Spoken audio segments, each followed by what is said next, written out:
یہ مناظر راولپنڈی میں احمدیوں کی عبادت گاہ کے باہر کے ہیں۔ اسے بند کرانے کی مہم 8 ماہ پر محیط ہے، لیکن گزشتہ ماہ کچھ ہی فاصلے پر ہزاروں کے اجتماع نے سیٹلائٹ ٹاؤن کی احمدی مخالف مہم میں نئی روح پھونک دی۔ قادیانیوں، ہولی فیملی کے سامنے کبھی بھی قادیانیوں کا مرکز نہیں بنے گا۔ گزشتہ ماہ کے احمدی مخالف اجتماع سے زور پکڑنے والی یہ مہم صرف اس بورڈ کی تنصیب پر ختم نہیں ہوئی۔ اجتماع کے شرکاء نے خود سے الفیصل چوک کا نام ختم نبوت چوک کر دیا۔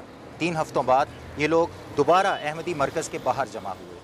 احمدی عبادت گاہ کے ایک کیمرے نے اچانک شروع ہونے والے احتجاج کے مناظر محفوظ کر لیے۔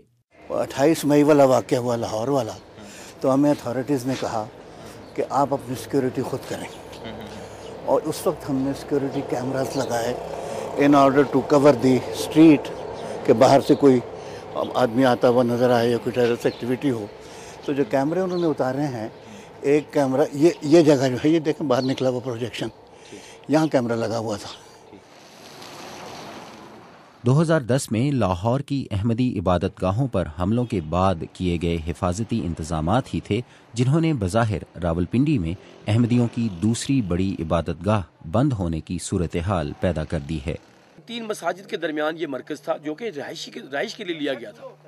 اب 3 مساجد کے لوگ جب جمعہ کے نماز پڑھنے جاتے تھے تو یہ ان کو روکتے تھے اور ان سے کہتے تھے کہ تمہیں پتہ نہیں ہے کہ اندر نماز ہو رہی ہے۔ اب یہ وہ غیر آئینی حرکت تھی جس کی وجہ سے ہمارے اندر یہ شوق پیدا ہوا کہ اس کو ختم کیا جائے، کیونکہ یہ اپنی عبادت کو نماز کا نام نہیں دیتے تھے، غیر آئینی۔ کیمرے اتروانے اور عبادت گاہ کے سامنے اپنے اپنے مسلک کے تحت نماز عصر کی ادائیگی کے بعد شرکاء نے 2 مارچ کی نماز جمعہ بھی یہیں ادا کرنے کا اعلان کیا، لیکن جمعرات کو یہ فیصلہ واپس لے لیا گیا۔ وہ ہم نے کینسل کر دیا۔ وہ انتظامیہ نے ہمیں یقین دہانی کرائی ہے کہ ان کا جمعہ وہاں نہیں ہوگا، لہٰذا آپ بھی جمعہ نہ پڑھائیں۔ تو ہماری اس ایکشن کمیٹی والوں نے اس کو تسلیم کر لیا، انتظامیہ کے ساتھ یہ بات ہو گئی کہ یہ جمعہ نہیں پڑھیں گے، لہٰذا آپ بھی نہ پڑھیں۔ ہم تو پرامن لوگ ہیں۔ ضلعی انتظامیہ معاملے کو حساس قرار دیتے ہوئے اپنی رائے دینے سے انکاری ہے، لیکن اس کے اقدامات نے نئے خدشات کو جنم دیا ہے۔ ہمیں انتظامیہ نے کہا ہے کہ آپ کوشش کریں تعداد کم ہو جائے، وہ کوشش ہم اسی طرح سے کر رہے ہیں۔ جو پچھلے جمعے کو ہوا ہے وہ بڑے واضح طور پر ٹیررزم کی تعریف میں آتا ہے۔ میں یہ بات آپ کو بطور وکیل کے بتاتا ہوں۔ انتظامیہ نے بجائے اس کے کہ ان کو روکتے، تو میں یہ کہتا ہوں کہ انتظامیہ کی جو ارادہ ہے، جو ول ٹو ایکٹ جس کو کہتے ہیں، اس میں ان کو کمزوری ہے۔ وہ مولویوں سے تصادم نہیں چاہتے، وہ بھی مولویوں سے خوفزدہ ہیں، ہم بھی خوفزدہ ہیں۔ تاجر رہنماؤں پر مشتمل مقامی ایکشن کمیٹی عبادت گاہ کی قانونی حیثیت چیلنج کر رہی ہے۔ ان کو چاہیے تھا کہ ہماری اسٹیٹ سے اجازت لیتے یہاں پہ سرگرمیاں کرنے کے لیے، اور جب یہ اسٹیٹ سے اجازت لیں گے تو ان کے لیے ضروری ہے کہ NOC ان کے لیے جاری ہوگا جو آس پاس کے لوگوں کے۔ یہ کوئی بھی عمل نہیں کیا گیا۔ عملاً سیٹلائٹ ٹاؤن کی عمارت احمدیوں کی روزانہ اور ہفتہ وار عبادات کے لیے 15 سال سے استعمال ہو رہی ہے۔ اگر یہ استعمال نہ ہو رہی ہوتی اور ریزیڈنس ہوتا تو یہ کیمرے لگے ہوتے ہیں یہاں پر، یہ ہمارے گارڈ یہاں پر ہوتے ہیں، ہمارے گھروں پر تو گارڈ نہیں ہوتے۔ وہ اس لیے ہے کہ دہشت گردی کا اٹیک اسی لیے اس کا خدشہ تھا کہ یہ ایک عبادت گاہ ہے۔ تو اب ہمیں ایڈمنسٹریشن نے کہا کہ آپ یہاں پر اپنی حفاظت کا انتظام کریں۔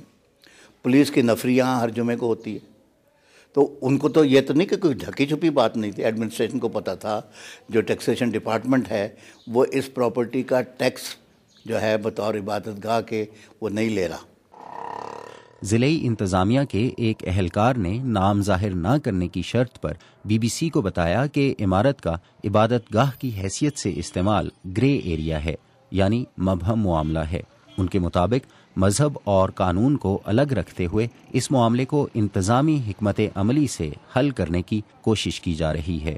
8 ماہ کی مہم کے دوران سیٹلائٹ ٹاؤن کی احمدی عبادت گاہ میں ہفتہ وار عبادت کے لیے حاضری کی تعداد 800 سے گر کر 30 کے لگ بھگ رہ گئی ہے۔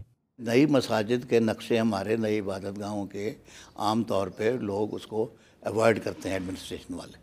تو ایک ہی صورت ہے کہ انتظامیہ ہمیں آلٹرنیٹ انتظام بتا دے، تو پھر ہم کسی سٹیج پر بھی لاء کو قانون کو اپنے ہاتھ میں نہیں لینا چاہتے، ہم انتظامیہ سے تصادم نہیں چاہتے، لیکن اتنا ہی یقینی بات یہ ہے کہ ہم جمعہ پڑھنا نہیں چھوڑ سکتے۔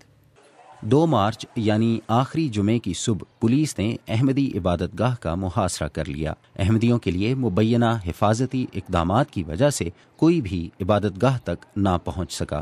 عبادت گاہ کے منتظمین کا کہنا ہے کہ اس قدر سخت سیکیورٹی انہوں نے کبھی نہیں مانگی۔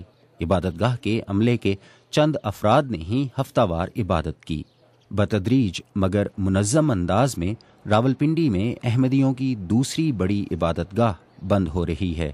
ظہیر الدین بابر، BBC راولپنڈی۔